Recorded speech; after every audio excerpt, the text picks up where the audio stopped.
లేకపోతోంది అనేది భారతీయ జనతా పార్టీ మొదటి నుంచి చేస్తోంది విమర్శిస్తారు. సో ఇప్పుడు మహారాష్ట్ర ఎన్నికల ప్రచారంలో మోదీ పదే పదే తాను ఓబీసీ అని చెప్పి తన ఐడెంటిటీని చెప్పుకునే ప్రయత్నం చేస్తూ ఉన్నారు. ఎందుకు అంటే వికసిత భారత్ పనిచేయడం లేదు. Development, digital India, stand up India, startup India,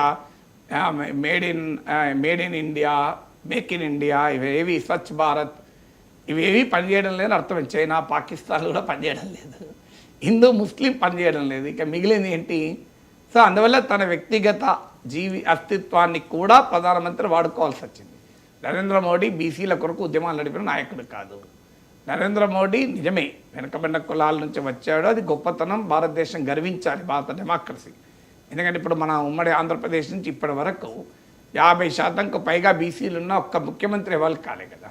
అందువల్ల భారతీయ జనతా పార్టీలో ఆ విషయాల్లో అభినందించాలి. భారత రాజకీయాల్లో ఒక వెనుకబడిన వర్గానికి చెందిన లీడరు, ఒక పేదరికం నుంచి వచ్చిన లీడర్, ఏ గాడ్ ఫాదర్ లేకుండా దేశ ప్రధాని కాగలిగాడు, అది అప్రిషియేట్ చేయాలి, గర్వించాలి, దానికి ఏం అభ్యంతరం లేదు. కానీ బీసీ అస్తిత్వం నుంచి నరేంద్ర మోడీ ప్రైమ్ మినిస్టర్ కాలే. ఆయన గుజరాత్ ముఖ్యమంత్రి బీసీ అస్తిత్వం గురించి కాలే. ఆయన బీసీల కొరకు ఉద్యమాలు చేసి లీడర్ కాలే. ఇప్పుడు కొంతమంది ఉద్యమాలు చేసి మీకు నాయకులు అవుతారు. నరేంద్ర మోడీ బీసీల కొరకు ఎక్కడ ఏ పోరాటం జరిపారు నాకు చెప్పండి ఇప్పటి వరకు. ఏదైనా ఒక్క ఉదాహరణ, ఇంకో వెనుకబడిన కులాల కొరకు నరేంద్ర మోడీ ఒక పెద్ద ఎత్తున ఉద్యమం నడిపాడు అని. మండల ఉద్యమం నరేంద్ర మోడీ నడిపాడా?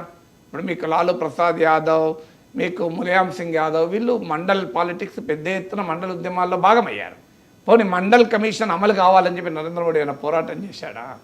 సో బీసీల కొరకు ఎక్కడ పోరాటాలు చేశారు కనుక ఇవాళ బీసీ అస్తిత్వ ఎన్నికలు ఉపయోగించుకున్న అనే అధికారం నరేంద్ర మోడీకి ఉంటుందా? Narendra Modi is national leader, Hindutva icon, aspirational ఇండియాను కదిలించగలిగిన నాయకుడు. అందువల్ల 10 ఏళ్ళ పాలించాక కూడా తన ప్రభుత్వ పర్ఫార్మెన్స్ పైన ఓట్లు అడగలేక తన కుల అస్తిత్వాన్ని బట్టి ఓట్లు అడుగుతున్నారంటే what does it reflect? Prime minister స్థాయి 10 ఏళ్ళ తర్వాత కదా. ఇప్పుడు ఏదో మొదటిసారి అంటే నేను ఒప్పుకుంటాను. 10 ఏళ్ళంటే ఈ దేశ ప్రధానిగా చేసిన సేవలు, ఈ దేశ ప్రధానిగా నిర్వహించిన పాత్ర చెప్పుకుంటే ప్రజలు ఓట్లేయాలి కదా. అవి చెప్పుకుంటే ఓట్లేయాల్సిన పరిస్థితుల్లో నేను బీసీని కనుక నేను ప్రధానమంత్రి అయితే కాంగ్రెస్ ఓరలేకపోతుంది అని తన కులం కార్డును ఒక స్థానికంగా అసెంబ్లీ సెగ్మెంట్లో పోటీ చేసే ఎమ్మెల్యే వాడుకున్నట్లు, ఒక వార్డు మెంబర్ వాడుకున్నట్లు ప్రైమ్ మినిస్టరే వాడుకుంటే ఆయన గౌరవాన్ని పెంచదు, ఆయన బలహీనతను తెలియజేస్తుంది. ప్రధానమంత్రి నుంచి మనం ఎక్స్పెక్ట్ చేయాల్సింది 10 ఇయర్స్గా ఒక దేశానికి ఆయన చేసిన సేవల్ని చెప్పి దిస్ ఈజ్ మై పర్ఫార్మెన్స్, మీకు నచ్చితే నా పార్టీకి ఓటేయండి అని అనాలి. అలా కాకుండా బీసీ అస్తిత్వాన్ని చెప్పుకోవాల్సి వస్తుంది అంటే that shows the weakness of Narendra Modi and weakness of BJP అన్న. కానీ ఎందుకు చేస్తున్నాడు అంటే ఒకవైపు ఏమో ఏక్ హైతో సేఫ్ హై, మనం బాటెంగేతో కాటెంగే అంటున్నారు. మరి ఏక్ హైతో సేఫ్ హై అనేటప్పుడు ఏక్ ఉండాలి కదా, అందరు హిందువులే కదా, మధ్యలో ఈ ఓబీసీ ఎందుకు వచ్చింది? ఎందుకు ఈ ఓబీసీ తాను ఓబీసీ అని ఎందుకు బాటెంగే చేస్తున్నాడు? బాటెంగే చేస్తే కాటెంగే అవుతుంది కదా. ఒకవైపు ఏమో మనం కులాల వారిగా విడిపోకూడదు, మన హిందూ యూనిటీ కావాలి అంటారు.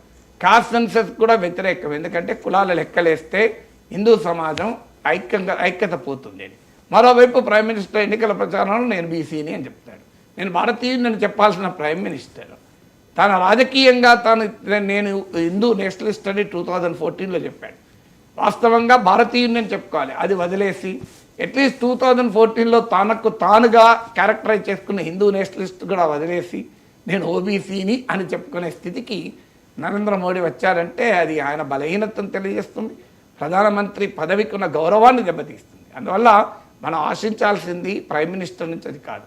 ప్రైమ్ మినిస్టర్ నుంచి ఒక వికసిత భారత్ లక్ష్యాన్ని ఆశించాలి తప్ప ప్రైమ్ మినిస్టర్ తన కుల అస్తిత్వాన్ని ముందు పెట్టి పోనీ దాని గురించి ఏమైనా పోరాటాలు చేశాడా అంటే ఎక్కడా చేయలేదు. మీకు పోనీ బీసీలకు 50% రిజర్వేషన్లు కావాలని ఎప్పుడైనా పోరాడా? మీకు జనాభాలో 50% ఎబో ఉన్నారు, మీరు అప్పర్ కాస్ట్లు 15-20% మించి ఉండరు దేశ జనాభాలో. అందులో ఆర్థికంగా వెనుకబడిన వాళ్ళు ఒక 5% ఉంటారు. కానీ వాళ్ళు మీకు ఎకనామికల్లీ వీకర్ సెక్షన్స్కు 10% రిజర్వేషన్లు ఇచ్చారు.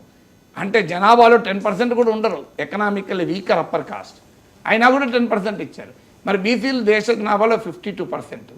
మరి బీసీ ప్రైమ్ మినిస్టర్ 10 ఏళ్ళుగా ఉంటే బీసీలకు అందులో సగం ఎందుకున్నాయి రిజర్వేషన్లు? దానికి ఆన్సర్ చెప్పాలి కదా నరేంద్ర మోడీ.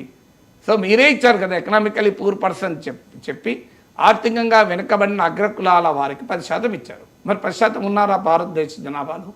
భారతదేశ జనాభాలో ఆర్థికంగా వెనుకబడిన అగ్రకులాలు 10% లేరు, అయినా కూడా ఇచ్చారు. అంటే జనాభా కన్నా ఎక్కువ ఇచ్చారు. మరి బీసీలకు ఎందుకు ఇవ్వరు జనాభాతో సమానంగా? వాళ్ళు అడుగుతున్నారే దామాషా పద్ధతిలో మాకు ఇవ్వాలి అని. దానికి సుప్రీంకోర్టు తీర్పు ఇందిరా సహాని జడ్జిమెంట్ ఉంది. అడిక్వేట్ కానీ ప్రపోర్షనేట్ కాదు, రిజర్వేషన్లు దామాషా పద్ధతిలో కాదు, చాలినంతగానే ఉన్న ప్రాతినిధ్యం ఉందా లేదా చూస్తాం, అడిక్వేట్ రిప్రజెంటేషన్ అంటున్నారు.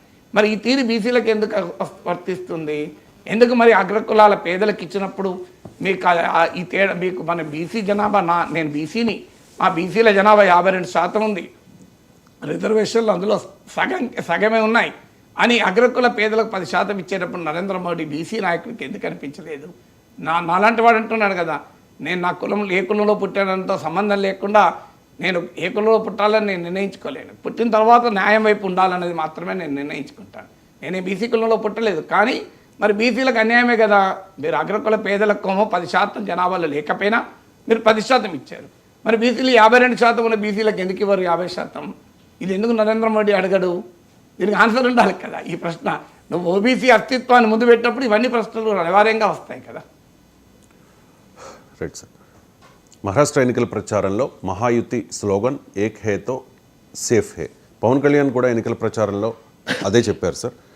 హైదరాబాద్లో ఉండే కొందరు నేతలు పోలీసులు తమకు 15